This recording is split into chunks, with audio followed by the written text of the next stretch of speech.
د متحده عربي اماراتو تجارتي سیالیو کې تیره شپه افغان لوبغاړو بهترینه لوبه وکړه. دغه سیالۍ چې د دوبۍ کپیټلس او ممبي امارات ترمنځ ترسره شوه، پکې د دوبۍ لوبډلې بریا خپله کړه.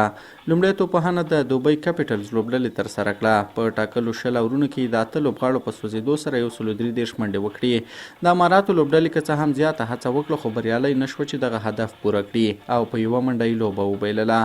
د دوبۍ کپیټلس لپاره افغان لوبغاړي ګلبدین نایب په توپخانه کې 2 منډې وکړې، خو په توپ اچونه کې په 4 اورونو کې 14 منډې ورکړې او 3 لوبغاړي وسوځول او د لوبې غوره لوبغاړی وټاکل شو.